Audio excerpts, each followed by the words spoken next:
A study recently came out that took a look at contestants from The Biggest Loser TV show, and it looked at the changes in their body and their weight after the show was over. So today we're going to talk about that and what it means for all of us. Now, before we get into this, I do want to let you know that this is the kind of stuff I talk on my channel: healthy eating, nutrition, info, healthy recipes, all that stuff. So if you do happen to be new here, make sure that you subscribe because this is a great place to get all of that kind of information. In this study, they followed contestants from season 8 of The Biggest Loser, and they looked at them when the show started, when they were done with the show, and then the 6 years after. Now, this study had 14 people in it, and of those 14, 13 of them had gained back some weight after the show, and several of those were close to or even over the weight they started at when the show began. So this might just sound like a story about people losing and gaining weight, but what's really interesting is they looked at some of the different markers for their metabolism and their hormones. So what they saw with these contestants is that when they started the show, their metabolism was normal for what you would expect for someone their size. And as they were on the show, their metabolism decreased. Now, that's to be expected because if you are carrying around less weight, then it's going to take less energy to maintain that weight and just do all the normal functions that your body is doing. But the thing is, not only did their metabolism decrease, it was actually lower than what would be expected for someone at that new weight. Now, this isn't too surprising in and of itself because we know that when people lose weight, a lot of times their metabolism would be lower than what we would expect from someone of the same weight. So not too crazy, but the thing is, 6 years later, and after many of these people have actually gained weight back, the metabolism is still not rebounding and coming back up to these normal levels. So you're having people who not only have lost weight, but now have gained weight back, and their metabolism is still lagging behind. And we're talking numbers like 500 or 800 fewer calories burned each day than what would be expected for someone of the same size. Another thing they looked at was leptin levels. Now, leptin is a hormone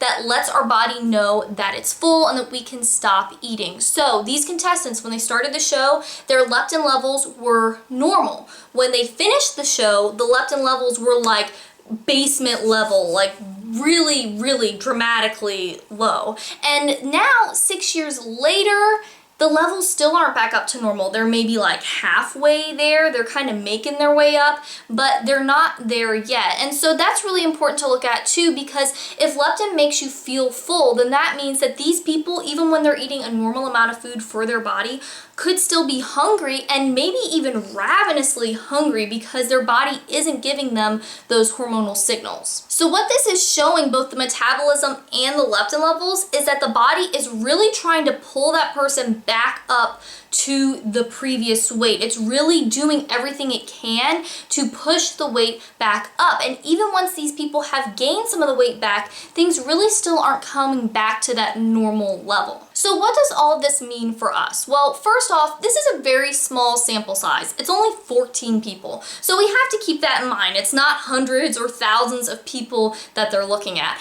And also, these people have been through a very specific and abnormal experience. I mean, most people aren't going to be involved in a television show where they're really restricting their calories this much and exercising to the extent that these people were. So that's something we should think about too. But with that said, I do think that this study is important. It's important because it shows that weight loss isn't a simple equation like a lot of people think it is. Our bodies, our metabolism, our hormones, they're not stagnant. They're not unchanging. It's not like this fixed thing and then we can just change our food or change our exercise or whatever to manipulate it. Our body and the way it works, it's fluid, it adjusts, it changes based on what we are doing and what we are not doing. So we have to keep that in mind. And it also shows that this isn't just about willpower or people who really aren't trying. I mean, these are people who have tried more than anyone, it could be argued. I mean, they've gone to these extreme lengths to accomplish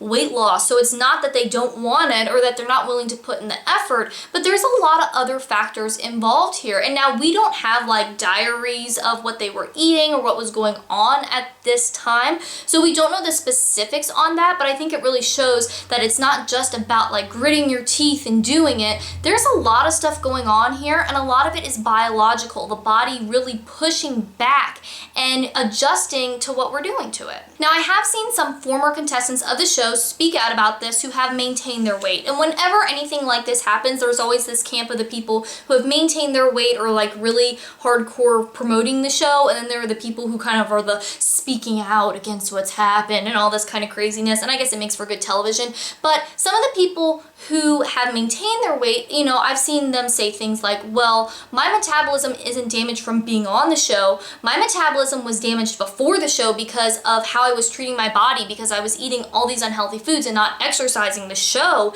is what helped me to become healthy and save me. And I do think, you know, okay, it's important to recognize that it's not like the people who go on the show are just like eating super healthy food and having a good moderate amount of exercise that they enjoy, and they just happen to be morbidly obese. I mean, we've heard many of them talk about the struggles they've had with overeating or just generally having not very healthy habits in their overall lifestyle. So that is valid that maybe someone has changed their habits because of being on the show. But my thing with that is you don't have to do these extreme measures to change your habits, okay? For any person, you can get nutrition information.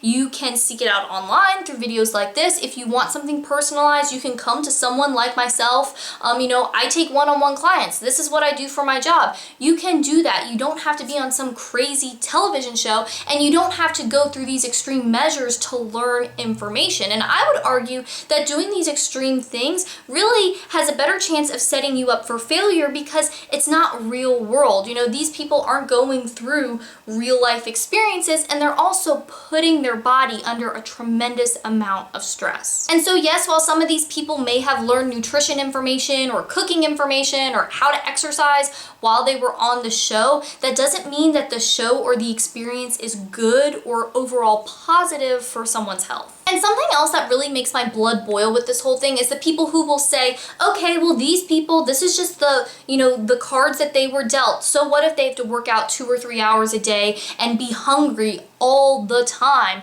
That's just the way their body is. And if that's what they have to do to be skinny, then so be it. That's just the way life is. It's not fair. And things like that show just how focused our culture is on weight and not on health. The idea that it's better to do unhealthy things, to restrict your food and to over-exercise to be a certain size or shape than to just eat healthfully, exercise a normal amount, and accept your body the way it is just crazy to me. But at the same time, I have been there. I mean, from my own personal experience, I have gone through the restriction. I mean, I went on my first diet when I was in middle school, and that continued through college.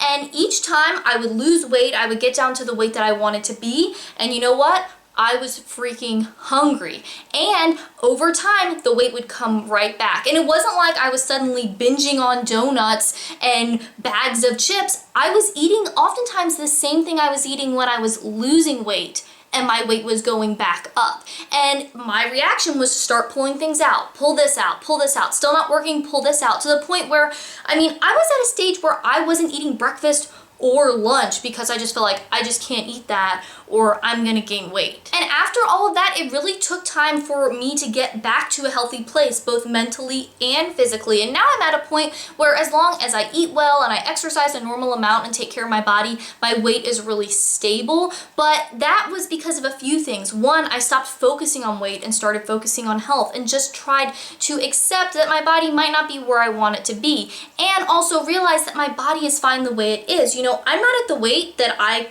had gotten to with all of those diets, but I've learned that that's okay. You know, my body doesn't have to look a certain way. It's about what I'm doing and what I'm not doing. And if I'm being healthy, then I should be able to accept myself the way I look and accept that as just the way that my body is. Focus on weight isn't the answer. Even though it's something that is so ingrained in us culturally, weight does not equal health. And I won't go into all of that right now. If you want to hear more, I did make a video where I talk a lot more about that stuff. So I'll link it for you so you can check it out. But what the bottom line is that we have to realize that it's about focusing on our habits, focusing on what we're eating, what we're not eating, our exercise, our sleep, our stress, and all of those other things that contribute to well-being. Our mental health is a big part of it, our relationships, all of that kind of stuff, and stop looking at weight as the be-all, end-all when it comes to health, because it just isn't. The bottom line is to take care of yourself first. Take care of your body, nurture your body, and let your weight fall in place rather than trying to do things